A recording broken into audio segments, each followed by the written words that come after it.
Welcome to another episode of Tech Booms. I'm Michael Chi and with me today is Jordan Koh. Today we'll be looking at Nintendo, which reported an annual loss for the third straight year.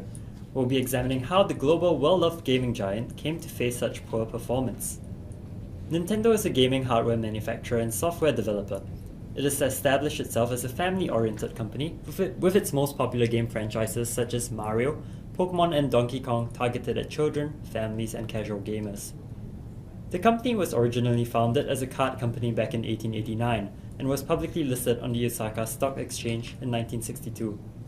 The company quickly grew to become a world leader in technological innovation. It released its first home electronic gaming console, Famicom, in 1983, which later came to be known as the NES. Today, Nintendo gets most of its income from its Electronic Entertainment Products division, which consists of handheld devices and game consoles. Only a small portion of its income comes from other divisions, such as card games. Nintendo has achieved great success over the years. Its popular handheld consoles, Game Boy, released in 1989, as well as the DS, released in 2004, are the number 2 and 3 best-selling video game consoles of all time, behind Sony's PlayStation 2. In 2006, Nintendo released the Wii, which was the first console to feature motion control gaming.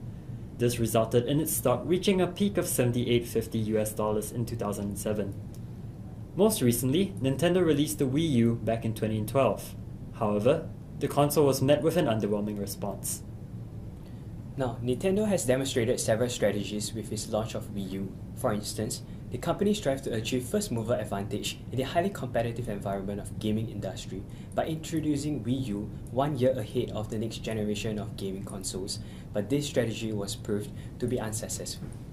However, Nintendo is one of the few companies that's able to continuously introduce innovative products such as Wii U gamepads as well as the Amiibo figurines that constantly improve users' gaming experiences.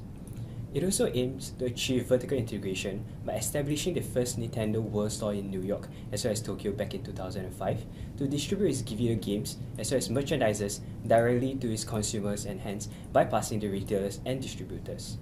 The company also adopted a blue ocean strategy where it constantly targets untapped markets such as the casual gamers and has proved to be rather successful. In October 2014, CEO Satoru Iwata announced Nintendo's plan to create a healthcare division to venture into the health-related sector with its quality of life health devices that operate independently from its video game platform.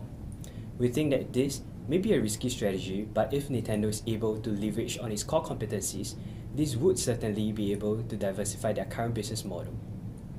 Nintendo's core competencies lies in its ability to achieve a good balance between its hardware and software. In the case of hardware development and manufacturing, the company is able to keep its employment stable and achieve cost saving by having a flexible label, while at the same time creating superior values for its target market. With its outsourcing strategy, Nintendo outsourced part of its manufacturing process to several Taiwanese companies unlike Sony or Microsoft, which established their own manufacturing units independently. With that, it allowed Nintendo to sell each of its first generation of Nintendo Wii at a profit estimated at about $50 in the United States compared to its competitors who suffered a loss in each unit of hardware sold. In the case of software development, unlike other companies who relied heavily on third-party developers, Nintendo has several dedicated software teams that cooperate intensively with its hardware teams to cater closely to the needs of its target market, thereby providing Nintendo with a competitive edge over its competitors. Despite Nintendo's historic strong performance and competencies, Nintendo has been faring extremely poorly in recent years and has been losing market share to Sony since 2012. It reported its first annual loss in 2011. Sales revenue dropped by 60% over the period of 2010 to 2014, while net income dropped by 110% over the same period. So just what explains this downturn in Nintendo's performance? With us today is analyst Chi Yong Tian to tell us more about the recent challenges that the company has been facing. In my opinion, there are a few challenges facing Nintendo. Firstly is the ability of Nintendo to continue innovating.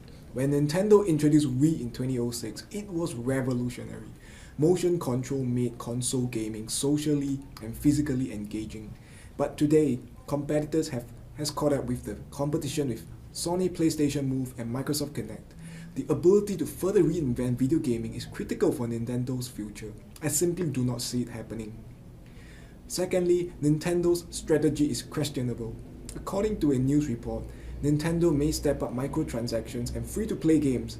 Nintendo is offering free downloads of games, but are asking people to make in-app purchases so as to make Mario jump higher. Seriously, in-app purchases model is a fail. That is not consistent with Nintendo's tradition over the years. By doing that, Nintendo will risk upsetting their loyal fanboys. Secondly, changing trends and preferences are challenges to Nintendo too. The trend today is moving towards mobile gaming and the rising female gamers within the demographic, but Nintendo has no clear strategy to this. Thirdly, the video game console business is in maturity and entering decline phase. Currently, Nintendo's Wii U, Sony PlayStation 4, and Microsoft Xbox One are the 8th generation of video consoles. We predict that these consoles are going to face competition from smartphones, tablets, and smart TVs. And this could be the last generation of home consoles. How Nintendo intends to steer itself out of the decline is critical to the future of this company. In addition, a recent article in the UK's Nintendo Gamers magazine points out that Nintendo has 800 billion yen in the bank. That is enough cash in the bank to run a deficit for 38 years. Why is Nintendo sitting on top of all this cash? So with net sales down 10% in 2014, with Microsoft and Sony stepping up the competition going into family entertainment domain of Nintendo, Nintendo seems to be following the fate of Sega. As an analyst, I'm not convinced about the future of Nintendo. Thank you, Mr. Chi, for your valuable opinions. It's our privilege to invite two consultants from McKinsey to share with us more about the future prospect of Nintendo. We think that Nintendo should also look at new targets for growth because the gaming industry in developed countries such as Japan, Singapore, and the US are at their maturity stage. And with competitors like Sony and Microsoft growing really strong in these countries, it is quite hard for Nintendo to fight for new customers. So what we think Nintendo can do is to expand through geographic expansion by entering emerging markets. Yes, there has been rumors about plans to target countries such as Brazil and India. Yes, exactly, and we think it's a great idea. Brazil and India have a growing middle class and they are starting to gain interest in gaming technology.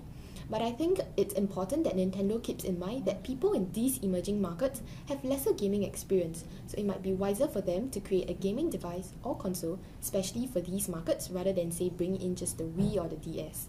Apart from geographic expansion into emerging markets, we also see some potentials in horizontal expansion of Nintendo. Nintendo faces two main challenges from the rise of smartphone gaming as well as superior technology from Xbox and PS4. With regards to the rise of smartphone gaming, one recommendation is to partner with mobile portal and e-commerce provider DeNA to provide games for smartphone. Let's be serious, everyone has a smartphone nowadays. Yes. And DeNA, being a Japanese company, has not only the technical expertise but also shares similar culture with Nintendo.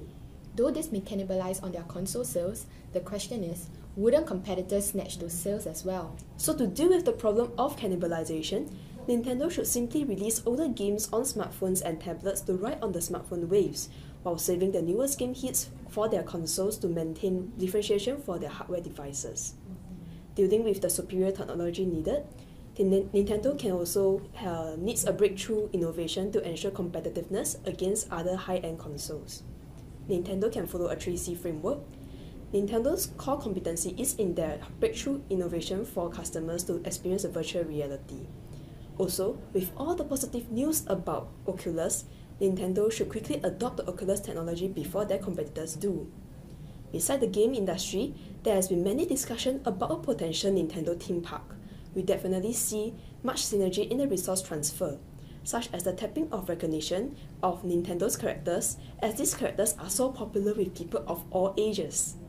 These characters are also durable resources, and Nintendo has high control over their image. So Nintendo can leverage on these characters for marketing of their potential theme parks. And speaking of marketing, Nintendo's Wii U has been their worst selling product, and one main reason is due to the poor marketing done. Wii U is intended to be an entirely new technology and a successor to the Wii. However, many people are actually unaware of the new or unique features of the Wii U, and many think of it as merely an extension to the Wii, which makes it unnecessary for them to purchase. Some do not even know the Wii U existed. Just look at the advertisement, you can hardly tell the difference. Exactly. The Wii's advertisement portrays a very fun and family-oriented game setting, with gamers being able to play games mimicking reality. However, when you take a look at the Wii U's launch advertisement, we don't see much of a difference, and it is not clear to us what exactly differentiates the Wii from the Wii U. We have to remember that Nintendo's target audience are for families and casual gamers, who are not as knowledgeable in the different features of the consoles compared to the hardcore gamers. Because of this, we feel that Nintendo's marketing needs to clearly express what exactly makes the Wii U so desirable.